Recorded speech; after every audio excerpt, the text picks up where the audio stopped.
السلام علیکم ورحمۃ اللہ وبرکاتہ۔ ناظرین کرام، کچھ لڑکے لڑکیاں آپس میں یہ سوچتے ہیں کہ پتہ نہیں ہماری شادی وہاں ہوگی یا نہیں ہوگی، تو کچھ لوگوں کو بہت زیادہ پریشانی اس بات سے رہتی ہے کہ معلوم ہو جائے اگر ہماری وہاں شادی ہو سکے تو ہم ٹھیک ہے، اور اگر نہیں ہو تو پھر ہم اس سے دوری بنا لیں۔ تو میں آپ لوگوں کو ایک وظیفہ بتاتا ہوں جس سے آپ یہ معلوم کر سکتے ہیں کہ ہماری فلاں جگہ شادی ہوگی یا نہیں ہوگی۔ دیکھیے، آپ کو استخارہ کرنا ہے، اور بہت ہی آسان طریقہ ہے استخارہ کرنے کا، جس طریقے سے آپ جس سے معلوم کر سکتے ہیں کہ ہماری شادی ہوگی یا نہیں ہوگی۔ ویسے تو اللہ تعالیٰ نے انسان کو پیدا کرنے سے 50,000 سال پہلے بندے کی تقدیر لکھی، اور اس میں ساری چیزیں لکھ دی تھی کہ کس بندے کی شادی کس کے ساتھ ہونی ہے، اور کس بندے کی کب موت آنی ہے، کس کو کتنا رزق ملنا ہے۔ یہ ساری چیزیں اللہ تعالیٰ نے لوح محفوظ میں قلم بند فرما دی۔ اب استخارہ کر کے ہم کیسے معلوم کر سکتے ہیں کہ ہماری شادی ہوگی یا نہیں ہوگی؟ آپ کو 2 رکعت نماز صلاۃ الحاجت پڑھنا ہے، ٹھیک ہے، 2 رکعت نماز آپ کو صلاۃ الحاجت پڑھنا ہے، اور اس کے بعد پھر ایک لمبی دعائیں ہیں استخارہ کرنے کی، لیکن وہ میں دعائیں آپ لوگوں کو نہیں بتاؤں گا، کیونکہ بہت سارے جن کو دعائیں وہ لمبی دعائیں جو یاد کر لے گا وہ تو پڑھ لے گا، جنہیں یاد نہیں ہوں گی تو وہ کہیں گے کہ بھائی ہمیں یاد ہی نہیں ہو رہی ہے تو ہم کیسے کریں۔ دعا جو ہے وہ ضروری نہیں ہے کہ آپ عربی میں کوئی دعا پڑھیں، دعا کے لیے ضروری یہ ہے کہ آپ جس سے کہہ رہے ہیں، یعنی اللہ سے دعا مانگ رہے ہیں، تو ایسا تو ہے نہیں کہ بھائی ہم عربی میں پڑھیں گے تو ہی اللہ ہماری لینگویج کو سمجھے گا، ایسا تو ہے نہیں کہ ہم اردو بولیں گے تو اس کو سمجھ میں نہیں آئے گی۔ بھائی اردو زبان دینے والی ذات بھی تو اللہ کی ہے نا، دنیا کے اندر جتنی بھاشا جتنی لینگویج بولی جا رہی ہیں سب کو پیدا کرنے والی ذات اللہ رب العالمین کی ہے، سب کو یہ اردو بولنا سندھی بولنا یہ علم دینے والی ذات سکھانے والی ذات اللہ رب العالمین کی ہے۔ تو ہم دعا یہ نہیں ہے کہ عربی میں ہی مانگیں، ہم یہ تو نماز کی کچھ ایسی چیزیں جگہ ضروری ہیں جہاں پر ہمیں عربی میں ہی دعائیں معصورہ میں سے دعائیں کرنا ضروری ہوتی ہیں، تو ہم اپنی طور پہ اردو میں جیسے ہم بولتے ہیں اس طرح سے ہم اللہ تعالیٰ سے دعا کر سکتے ہیں۔ تو 2 رکعت نماز صلاۃ الحاجت پڑھیں، یہ اصل چیز ہے کہ آپ نے 2 رکعت نماز صلاۃ الحاجت پڑھ لی، یعنی حاجت کی نماز۔ اس کے بعد یہ بہتر ہے کہ آپ عشاء کی نماز کے بعد سونے سے پہلے 2 رکعت صلاۃ الحاجت پڑھیں۔ اس کے بعد آپ کو دعا کرنا ہے۔ دعا کا طریقہ کیا ہوگا کہ آپ ہاتھوں کو بلند کریں، ہاتھ آپ کے ملے نہیں ہونی چاہیے، یہ اس طرح سے دونوں ہاتھ ملے نہ ہوں، الگ ہوں،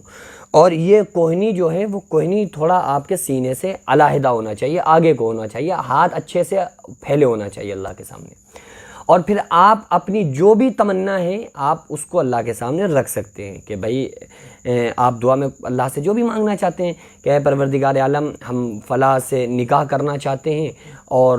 تو اس بارے میں تو ہماری رہنمائی فرما دے کہ ہمارا رشتہ وہاں ہوگا یا نہیں ہوگا، یا جو بھی آپ کے نیک مقاصد ہیں آپ اس طرح سے دعا کر سکتے ہیں۔ اچھا، نیک مقاصد کے لیے ہی ان کاموں کو کیا جائے، ورنہ انسان کام بھی نہیں ہوگا، انسان گناہ گار بھی ہوگا۔ نیک مقصد یعنی کہ ہمیں اگر شادی کرنا ہے تو شادی ہی کرنا ہے، اور لڑکے لڑکیاں ٹینشن میں رہتے ہیں۔ اچھا، پہلے تو میں یہی کہوں گا کہ لڑکیوں کو علیحدہ ہی رہنا چاہیے، ٹھیک ہے، کیونکہ جب تک شادی نہ ہو جائے براتیں لوٹ جاتی ہیں، بھائی ذرا سی مہر کے چکر میں لڑائی ہوئی اور کہا کہ نکل لو یہاں سے پتلی گلی سے، اپنا سامان سٹا اٹھاؤ، دولہے کو اٹھاؤ اور یہاں سے نکل لو پتلی گلی سے، ہم نہیں شادی کریں گے۔ ہوتا ہے ایسا،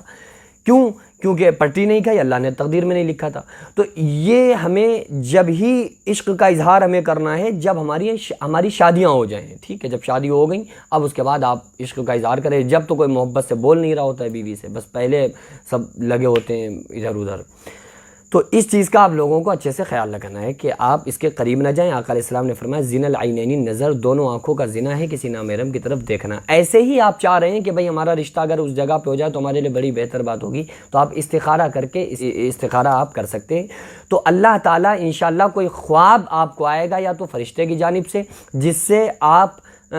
کو یہ سمجھ میں آ جائے گا، خواب میں آپ کو معلوم ہو جائے گا کہ بھئی ہماری شادی ہوگی یا نہیں ہوگی، یا اگر خواب نہ بھی آئے تو آپ کے لیے اگر آپ نے استخارہ کر لیا صلاۃ الحاجت پڑھنے کے بعد، تو آپ کے لیے جو کام آپ کے لیے بہتر ہوگا وہ اللہ تعالیٰ آپ کو عطا فرمائے گا، یعنی پھر آپ کو کام میں نقصان نہیں ہوگا، چاہے وہ استخارہ آپ کسی کام کے لیے کر رہے ہوں یا کسی مقصد کے لیے کر رہے ہوں، تو اس میں پھر نقصان آپ کو نہیں رہے گا، انشاءاللہ وہی ہوگا جس میں آپ کے لیے فائدہ ہوگا۔ اچھا، ہم یہ سوچ رہے ہوں کہ بھئی ہماری شادی وہاں ہو جائے، لیکن ہو سکتا ہے کہ ہمارے لیے اس میں بھلائی نہ ہو، تو ہم اللہ سے یہ مانگا کریں کہ اللہ جو ہمارے لیے بہتر ہو وہ ہمیں عطا فرما۔